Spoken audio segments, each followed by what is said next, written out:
Aku hanya ingin berbagi kebahagiaan dan tidak menggurui siapapun. Terlalu sulit bagiku untuk menyalahkan siapapun. Akan tetapi apabila ada orang yang ingin mengisi raporku, tentu aku sangat gembira sekali. Dan kujamin aku tidak akan sakit hati sedikit.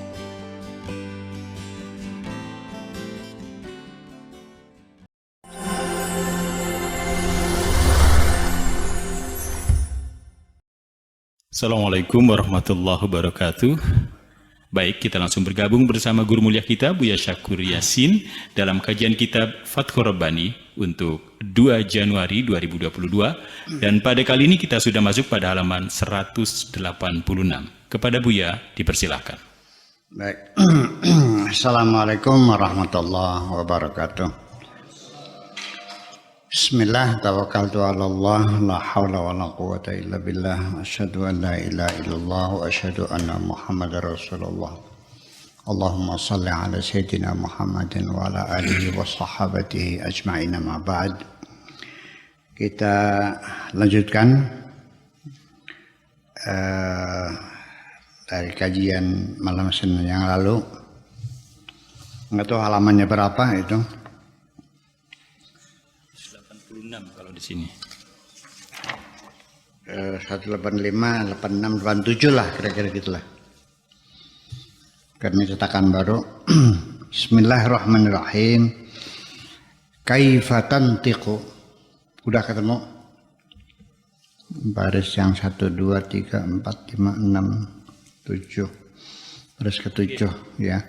Kaifa tantiqu hadzal kalam alal khalqi. Bagaimana Anda kok berani-beraninya mengucapkan kata-kata ini? Kok berani-beraninya mengatakan demikian di hadapan orang banyak? Ya, amamal khalqi. Ya, kaifa tantiqu hadzal kalam alal khalqi niyabatan 'anir rasul. Mengatasnamakan Rasul. Qala Rasulullah sallallahu alaihi wasallam an Abi Hurairah radhiyallahu anhu qala Rasul qala Nabi qala Rasul, mewakili beliau. Kok berani-beraninya? Ini teguran Syekh Abdul Qadir Al-Jailani niyabatan 'anil Rasul, yaitu yang sekarang disebut para mubaligh ya. Iya, mubaligh atau dai. Iya, gitu. Ini dipertanyakan oleh Syekh Abdul Qadir Al-Jailani. Li'annahum humul ladzina kanu khutaba al-khalq. Kenapa harus atas nama Rasul?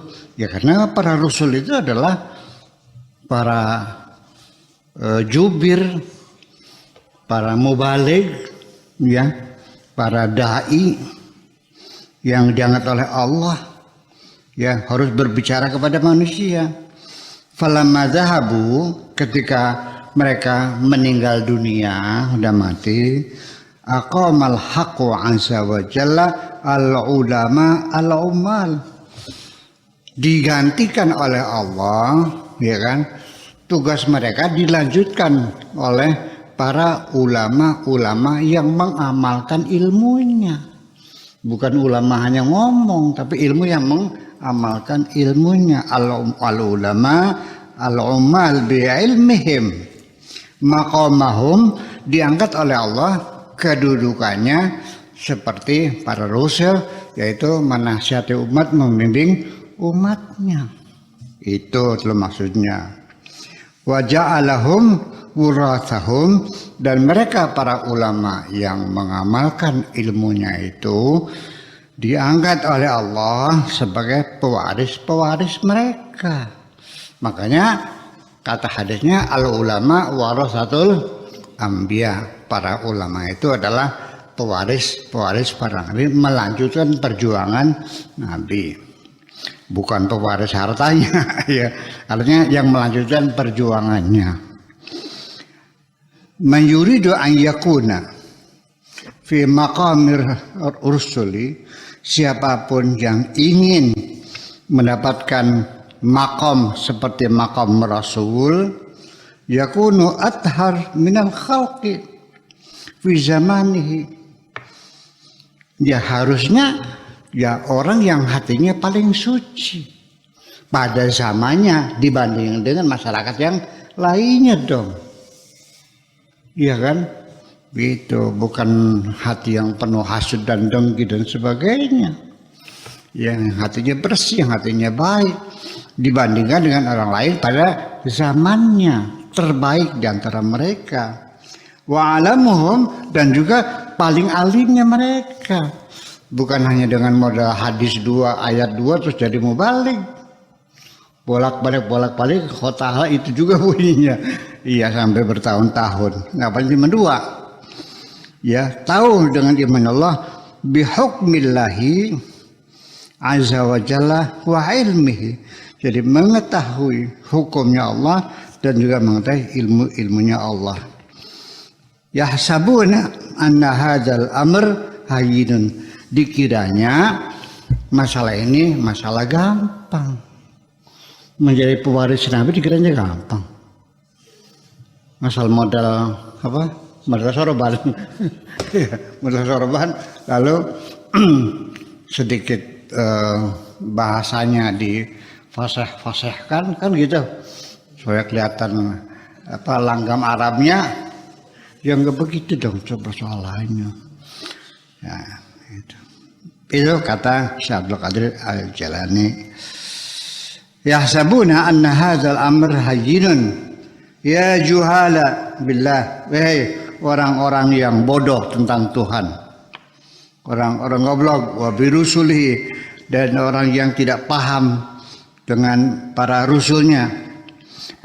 Wa auliyaihi salihin, dan yang tidak mengerti tentang para wali yang saleh min ibadihi, di antara hamba-hamba Allah. Bagaimana Anda bisa mengatasnamakan Rasul, mengatasnamakan ulama, mengatasnamakan aulia, mengatasnamakan sebagai pejuang? Modalnya nggak ada. Emangnya gampang? Nah itu. Ya juhalan binufusihim wa tibaihim wa dunyahum ukhrahum. Wahai orang-orang yang tidak paham tentang bagaimana jiwa para rasul, para aulia, bagaimana watak para rasul, para aulia, bagaimana kehidupan dunia dan akhirat para rasul, para aulia. Wa yahkum ukhrusu, celakalah kamu, brengsek lo gitu. Ukhrusu, tutup mulutmu, udah jangan banyak ngomong lagi. Jangan sok ceramah sana ceramah sini, sana sini. Ini kata dia, udah tutup mulut, ukhrus, udah membisulah kamu. Ya, waskunu, dan diam. Hatta tantiqu wa tan'ashu wa taqumu, bukan tuqamu ini, taqumu. Sampai nanti kapan kau bisa berbicara? Kau bisa memberikan pencerahan? Bagaimana kau bisa bangkit? Wataju, dan bisa datang. Man ghalaba ilmuhu hawahu fadzalikal ilm. Nah, ketika nanti ilmunya itu bisa mengontrol hawa nafsunya, ilmunya itu bisa mengendalikan hawa nafsunya, emosinya, fadzakal ilmun nafi'. Itulah ilmu yang bermanfaat. Dan ternyata ya banyak sekali orang berilmu tapi ilmunya tidak bisa mengontrol dirinya, tidak bisa mengarahkan perbuatannya, tidak bisa mengendalikan emosi. Ilmu ya kelakuan ya kan begitu. Iya, kelakuannya beda.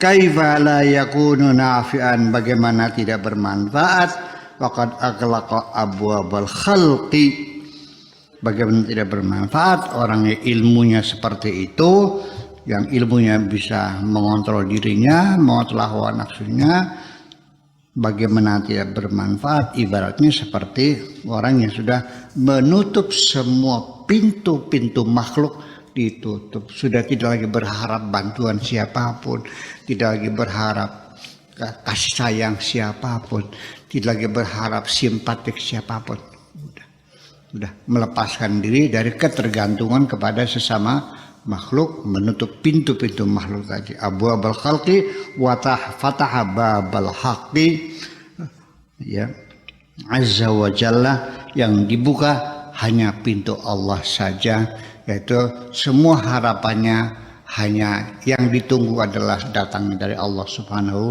wa taala. Alladzi huwal babul akbar, yang merupakan pintu terbesar di alam dunia akhirat ini adalah pintunya Allah. Idza sahha hadzal khalq, kalau memang sudah betul nutupnya rapat pintunya, tidak lagi celah-celah bolong-bolong, harapan-harapan kepada sama makhluk, murni hanya kepada Allah saja. Kalau betul-betul menutupnya rapat, wal fatah, dan dibukanya juga betul, itunya betul, li'abdin zahabat anhu rahmah wa ja'athu al khalwah, tinggallah dia sendirian, wa ja'atil khala', nah akhirnya semua yang ada dalam dirinya menjadi terabaikan, tidak dihiraukan, ya, kembali kepada ila qalbi, kepada hatinya, wan nasar alaihi, dan merasa nyaman dengan dirinya, dengan Tuhannya. Ja'athul mafatihu, ya, tanatharu anhu, barulah akan tersebar kunci-kunci untuk membuka pintu itu di hadapannya. Artinya peluang untuk mendapatkan rahmatnya menjadi semakin besar sekali. Tanatharu anhu al-qusur wa baqiyal lub, nantinya kulit-kulitnya akan berhamburan, barulah tinggal isinya saja yang matang itu. Kalau kita selama ini ilmu yang kita miliki kulitnya saja, isinya gentong kosong bunyinya. Kalau isinya penuh nggak ada bunyinya, nggak ada apanya, nggak ada bunyinya aja. Nah itu wabaqiyal lub asnid tariqal hawa, ya, sandarkanlah jalan hawa nafsu. Wan ghalaba wan qahara, kalahkan dan taklukkan. Wan fatahat li tariq, akan terbuka nanti jalan ilal haqqi azza wa jalla, menuju Allah subhanahu wa ta'ala. Wa dhaharat al jada alaihi, baru ada kesungguhan, ada kesemangatan, jadatul muradihi, semangat untuk mencapai cita-citanya. Alatihiya jadatun man taqaddama minal anbiya, yaitu semangat para nabi, para rasul, ada cita-cita. Jadi ada yang dicita-citakan. Hidup ini kalau orang tidak punya cita-cita, hambar kok. Percaya tidak? Kalau orang hidup tidak punya cita-cita yang dituju, tidak punya target yang dicapai, pager doyong apa? Itu peribahasa. Bahasa Indonesia apa tuh? Pager doyong apa gebrage? Bahasa Indonesia apa? Nggak ada ya bahasa Indonesia, nggak ada ya? Terserah lu deh. Nah, ya terserah apa kata nanti lah gitu. Nah, ya nggak bisa dong begitu. Terserah apa kata nanti. Ya, dhaharat ilhaqi azza wa jalla, dhaharat al-jada alaih, jada muradihi allati hiya jadatun man taqaddama min al-anbiya wal mursalin, dan para utusan, wal auliya, dan para rasul. Matil kal jadah as-safa, artinya yaitu ada kejernihan, bila kaderin, tanpa butek, tanpa ada keruh dalam hatinya, bening, tanpa ada kekeruhan sedikit pun. Jadatul tauhid, ketauhidannya mengesahkan Tuhan, bila syirk, tanpa kemusyrikan sedikit pun. Jadatul istislam, kepasrahan diri yang sungguh-sungguh, bila munazin, dan tidak pernah membantah, tidak pernah berkeluh kesah apapun yang menjadi keputusan Tuhan. Alhamdulillah. Dapat duit banyak? Dapat duit sedikit? Nggak dapat duit? duitnya hilang. Hujan terus-terusan, nggak hujan-hujan, ya udah Panas. ya ke pasaran. Bila munajat tanpa berkeluh kesah, jadat sidq, jujur. Bila tanpa ada kedustaan, jadatul haqqi azza wa jalla, bila khalq murni hanya Allah, semuanya lillahi ta'ala, tidak ada tujuan lain untuk macam lain. Jadatul musabbab, bila sabab, yang penting adalah musabbibnya, bukan sababnya. Allah sebagai musabbibul asbab, kita tergantung kepada yang menjadi musabbib, bukan sebabnya. Hadzal jada allati 'alaiha umara'uddin, itulah yang menjadi pegangan para pemimpin agama atau agama, wasalatinul ma'rifah, dan para tokoh-tokoh ma'rifat, wa mulukuha, dan raja-raja pengetahuan, alladzina hum rijalul haqqi, sebagai serdadu-serdadu Allah azza wa jalla, wa asfiya'uh, dan para pilihan-pilihannya, wa nujaba'uhu, dan para intelektualnya, an-nasiruna, yang selalu menolong agama di dinihi, agamanya, al-mu'aduna fihi wal muhibbun, sebagai orang-orang yang pencinta agama. Terima kasih. Assalamualaikum warahmatullahi wabarakatuh. Waalaikumsalam warahmatullahi wabarakatuh.